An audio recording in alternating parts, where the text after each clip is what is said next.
If you're someone that's thinking of selling in the next year, we just got some good news.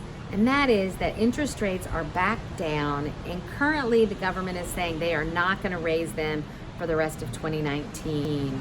What that means to you is that one, people have more buying power, and two, more people are coming into the market because it's more affordable. Every time interest rates go up, as you can imagine, from 4 to 5%, that's 20% less buying power. The cost of ownership just increased for the average buyer.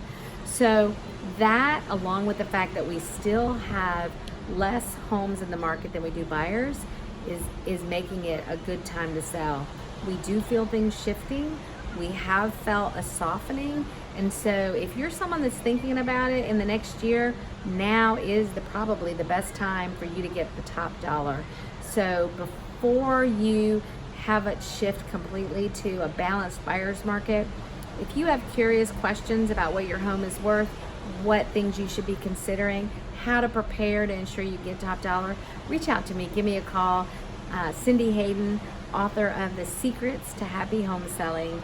I would love to share with you how to get from where you are to where you want to be as easily and happily as possible.